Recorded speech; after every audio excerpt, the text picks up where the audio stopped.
Assalamualaikum warahmatullahi wabarakatuh.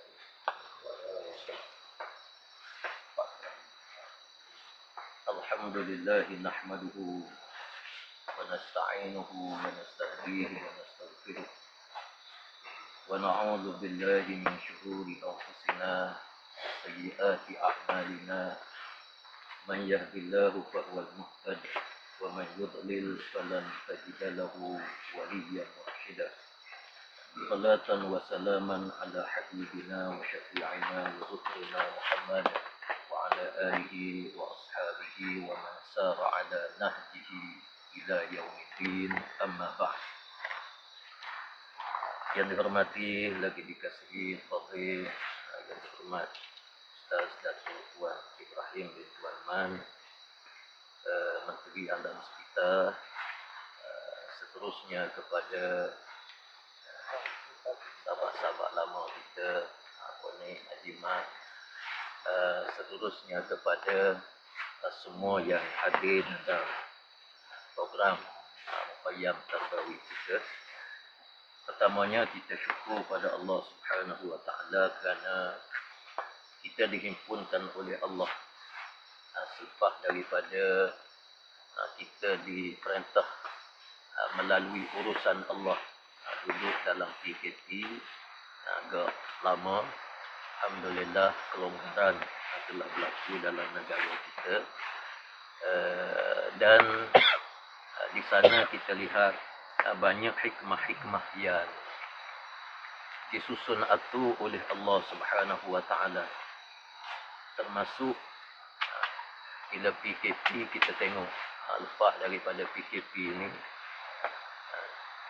alam yang indah yang dicipta oleh Allah Subhanahu wa taala kembali berfungsi mengikut lumrah dia sendiri. Air kebanyakannya jadi jernih, udara menjadi nyaman. Hatta saintis di peringkat antarabangsa mereka mengakui bahawa apabila pergerakan manusia dibekukan seluruh dunia, banyak nature yang semula jadi dunia ini dia balik kepada asal dia, balik kepada paksi dia sendiri.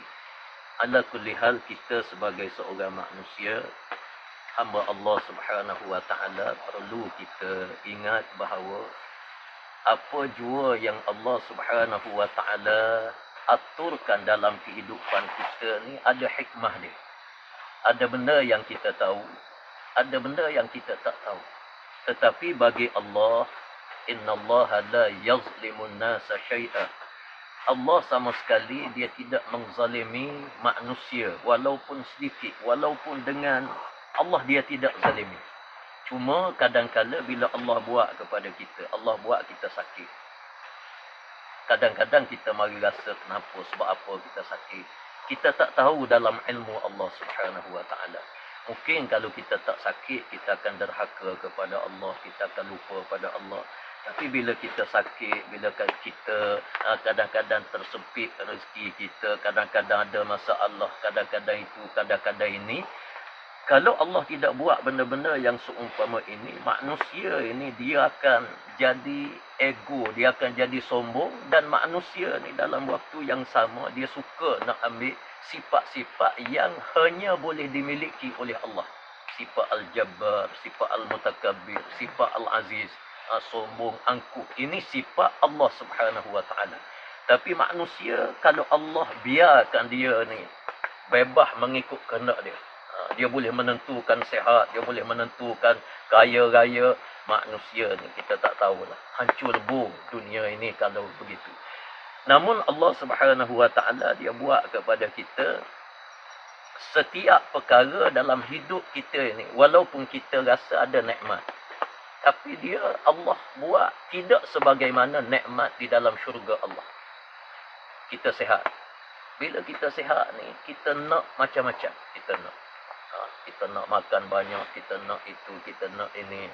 Tapi Allah buat ada masalah. Ada masalah makanan. Kalau kita nak, mungkin ada di Johor. Kita terpaksa kena pergi. Dia bukan dalam syurga. Kalau syurga senang.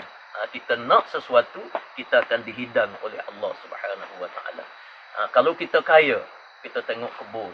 Allah comel kebun. Kita nak. Sebab kita mampu beli. Kita nak. Tapi belum tentu orang nak jual pada kita. Belum tentu. Kalau kita berjalan dalam dunia ni, kita tengok keindahan-keindahan alam semula jadi. Sebagaimana yang Fadhil Datuk sebut semalam. Sungai ni kalau boleh kita nak akak letak depan rumah kita. Biar kita keluar depan rumah. Tapi orang kaya ni, dia akan berfikir sampai situ. Tapi ada benda yang dia tak boleh buat. Walau kaya semacam mana sekalipun, ada benda yang tak mungkin dia buat. Fir'aun Allah buat kaya, tapi hidup di padang pasir yang kering kontan. Kalau boleh dia nak hidupkan bumi Mesir ni dengan tumbuh-tumbuhan, dengan pokok kayu. Tapi pokok kayu, tumbuh-tumbuhan, alam semula jadi ni Allah buat. Sebagai contoh dalam negara kita, orang miskin pun boleh menikmati alam semula jadi begini. Orang yang kaya, bapak kaya yang duduk di negara Arab. Kalau kita tengok di Kuwait, di mana orang kaya sungguh. Kaya sungguh. Sekali baru ni dia kawan saya yang buat master di Jordan, daripada Kuwait, daripada Oman. Dia mari di rumah. Dia mari, saya bawa dia pergi di Lata. Dia sapa atau dia tengok air terjun, dia tengok pokok-pokok yang besar-besar, 2-3 pemeluk, hutan, sifat. Terduduk dia. Lalu dia kata, subhanallah, wallahi Allahu yu'ti lakum jannatullahu fid dunya.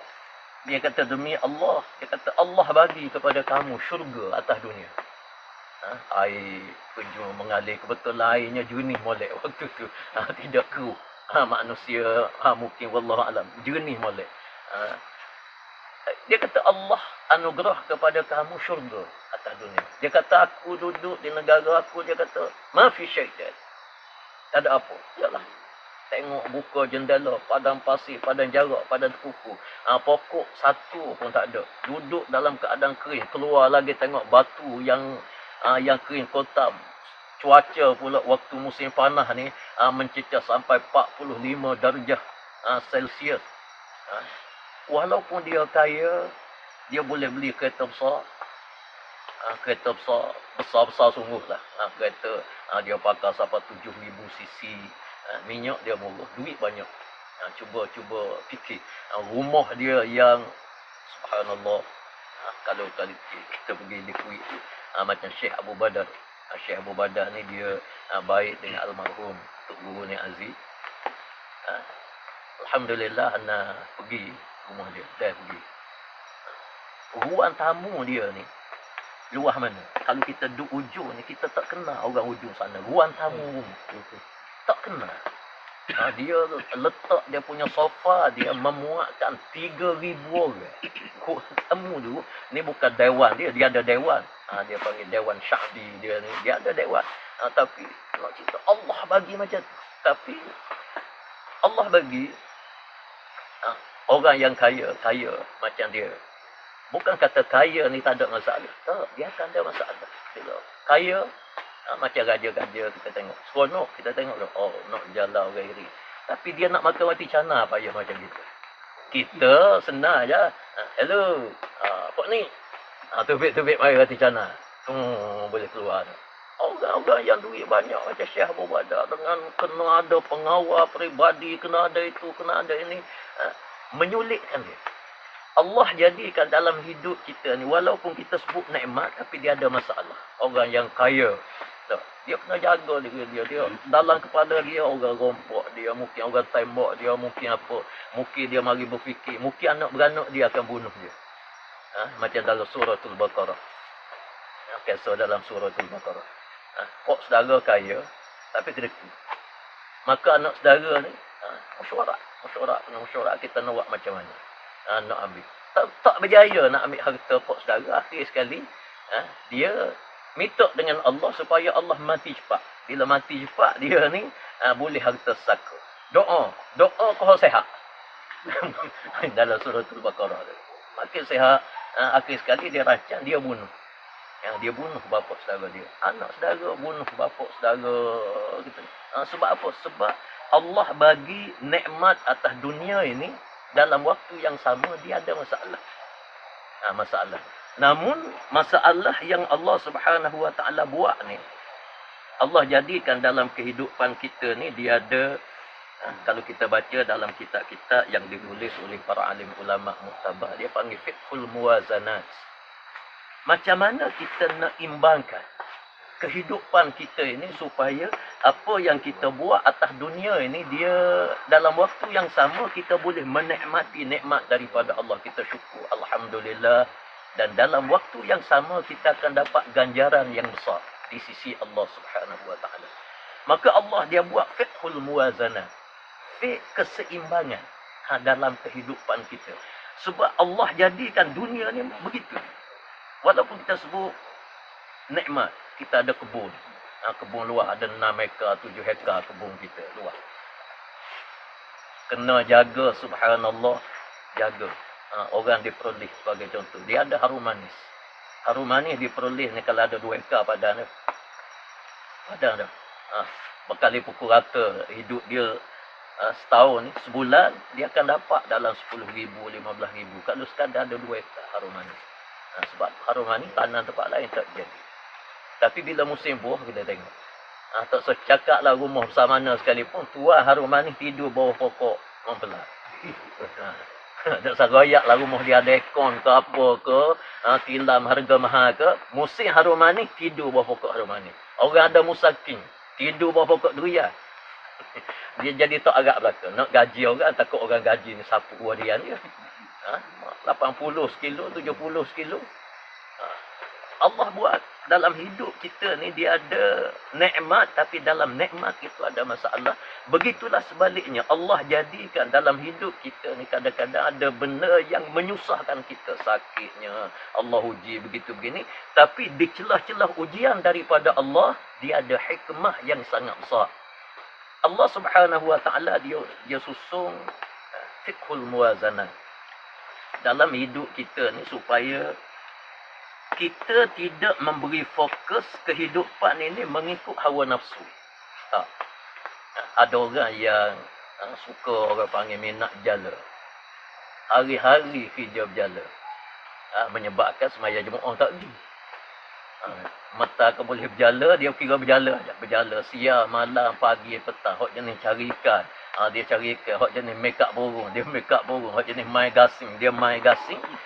Allah tidak larang. Dia tidak melarang kita secara qat'i.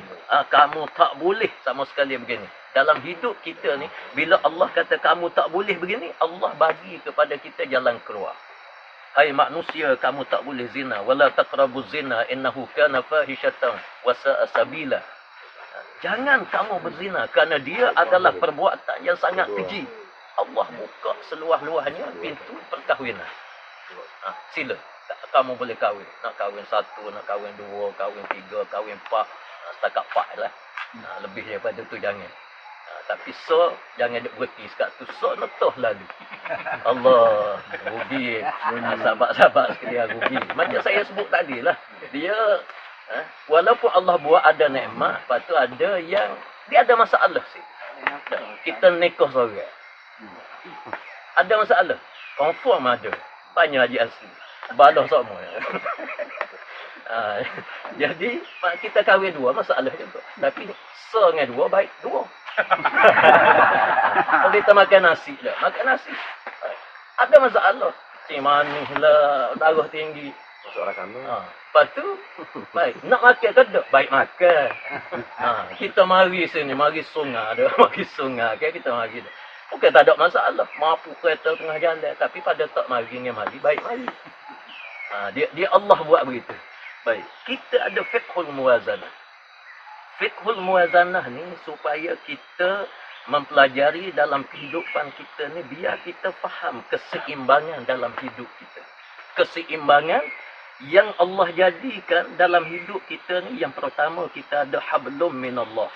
Kita dengan Allah Subhanahu wa taala. Dia kena ada keseimbangan. Lepas tu dia ada hablum minanas. Hubungan kita dengan manusia. Hubungan kita dengan manusia. Baik, hubungan kita dengan Allah. Kalau kita rasa bahawa sembahyang ini hubungan kita yang paling hebat dengan Allah Subhanahu wa taala. Allah larang kita ni semayang lepas semayang, semayang lepas semayang, semayang. Tak boleh. Sebab kita kena ada al-muwazanah. Kita ada hubungan dengan Allah, kita ada hubungan dengan manusia. Tak boleh kita melampaui hubungan dengan Allah menyebabkan kita ni lupa hubungan dengan manusia. Cara kau semaya. Isteri, anak, kita tak ambil tanggungjawab. Tak boleh. Duduk semayang masjid, lepas masjid balik, masjid balik, masjid balik. Akhir sekali anak nak bayar yuran pun tak boleh. Sebab apa? Kerja kita semayang. Tak boleh. Diharamkan dalam Islam. Allah meletakkan fiqhul muwazanah. Keseimbangan dalam hidup kita. Sebab itulah ibadah. Allah jadikan ibadah ini bukan sekadar kita sembahyang, puasa, zakat, tahlil, baru kita rasa dapat pahala. Para hadirin, sahabat-sahabat sekalian, kita mari ramai-ramai hari ini mukhayyam tarbawi, kita dapat ganjaran besar dengan Allah Subhanahu Wa Taala. Lama kita tak jumpa, kita mari jumpa. Dan kalau kita tak mari, buat umar kita, ambuh tak kenal. Tapi bila kita mari sini, kita kenal. Kita kenal, dia kenal mari sini tak sama dengan kenal kita jumpa di pasar. Dah, kita mari sini, dia kalau jumpa lepas pada ni, buat rumah aku mana pun dia kajak, mari makan nasi kat rumah begini, saya apa kajak dia, buat ni, begitu juga. Dia hubungan akrab tu berlaku. Sebab itu, kita dilarang oleh Allah Subhanahu Wa Taala untuk melampaui batas sempadan yang Allah gariskan dalam hidup kita. Sembahyang, ya. Allah minta kita sembahyang, puasa, zakat, haji. Baik. Allah jadikan Islam ni syumuliyatul Islam, agama yang lengkap. Yang lengkap. Kita datang sini, kita dapat pahala. Kita bersama dengan isteri kita, dengan anak-anak kita, pergi sana sini, nama makan angin, menyeronokkan, dapat pahala. Pokoknya, kita mesti jujur ikhlas dengan Allah Subhanahu Wa Taala. Kita akan dapat ganjaran yang besar dengan Allah. Maka Allah meletakkan supaya kita faham, diberi kepada kita fiqhul muwazanah, yang kita imbang. Sebab kita ada hubungan dengan Allah, kita ada hubungan sesama manusia. Para hadirin, dalam kehidupan kita ni, fiqhul muwazanah di sudut hubungan kita dengan manusia. Kita dengan manusia, kita kena ingat, kita ada tanggungjawab. Jangan kita buat sesuatu memudahkan kita saja. Kita tak fikir orang lain. Tak fikir orang lain. Saya sebut sebagai contoh. Semalam disebut banyak lebar oleh Fakir yang berhormat Ustaz Tuan kita. Sungai. Sungai ni hak manusia sejagat. Kita ada kepentingan kita. Kalau kita terbang balok, kaya dia seorang je. Air sungai jadi keruh, binatang-binatang yang dicipta oleh Allah nak hidup dalam keadaan yang baik. Ikan ni dia jadi nikmat. Sebab itu para hadirin sekalian, kalau kita pergi dekat perubatan, dia ada ikan hok ketuk kaki dia. Padahal dia boleh buat dengan benda lain jenis ketuk kaki kita ni.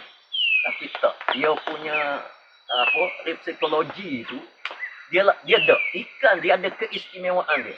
Sebab itu, kalau kita menyelam dalam air, kita tengok ikan. Tak sama sebagaimana kita tengok benda lain. Dia boleh membaiki saraf otak kita ni yang sangat ni.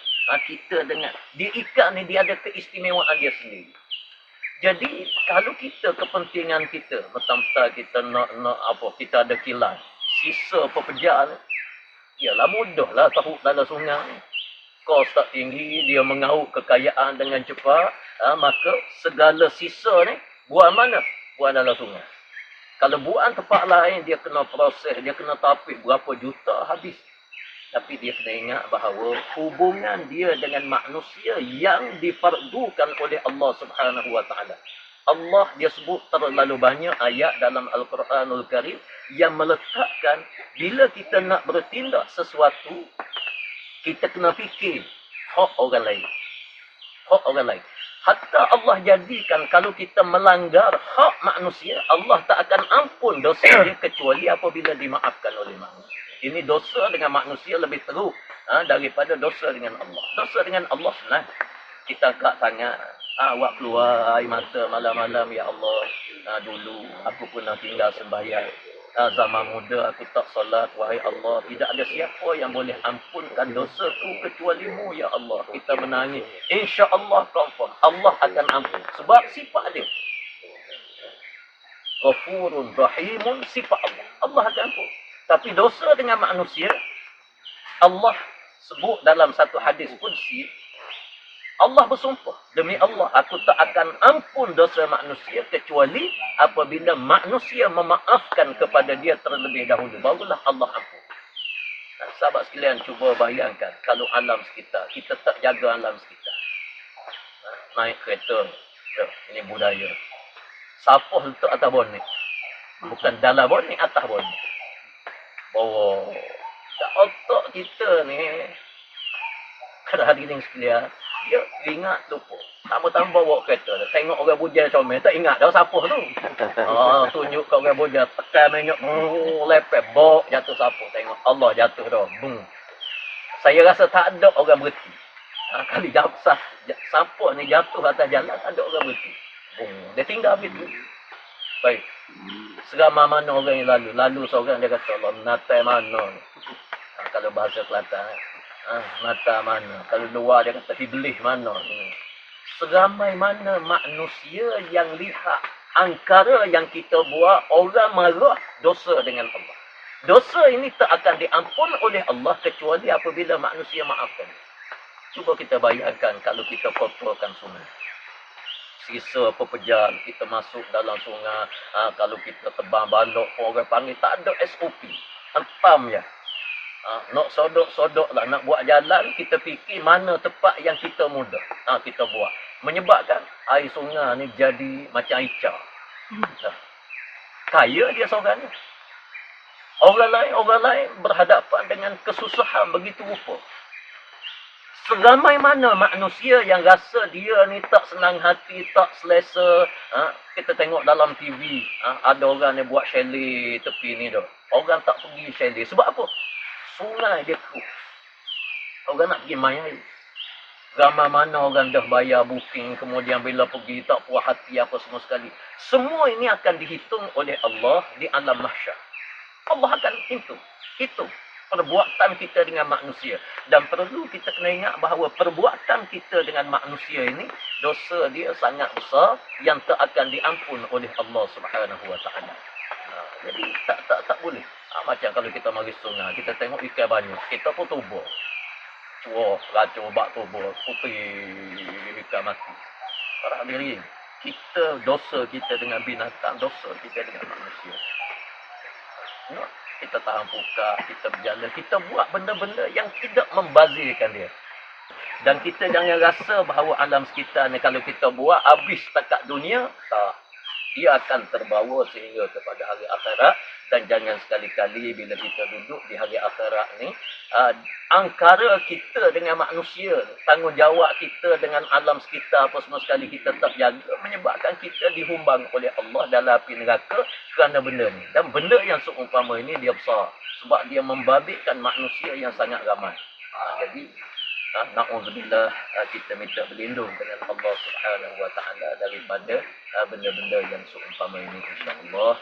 Dan saya kira saya tidak nak panjangkan kuliah subuh pagi ini. Alhamdulillah, kita berada di alam semula jadi. Belakang kita pokok-pokok yang sangat cantik, dan di sebelah sana kita ada sungai yang jernih. Alhamdulillah, kita syukur kepada Allah, dan ini nikmat yang Allah beri kepada kita. Dan nikmat ini kalau banding dengan nikmat syurga, tak boleh nak banding. Jadi kita kena fokus nikmat syurga, dan nikmat dunia ni kita kena terima syukur pada Allah Subhanahu Wa Taala. Dan bila kita tengok nikmat-nikmat dunia ini, biarlah iman kita bertambah kuat. Kita akan jadi hamba Allah Subhanahu Wa Taala yang sentiasa taat dan aku kepada perintah Allah, insya-Allah. Jadi saya kira sekadar itulah yang dapat disampaikan. Aqul qouli hadza wa astaghfirullah li wa lakum. Wassalamualaikum warahmatullahi wabarakatuh. Waalaikumsalam warahmatullahi wabarakatuh.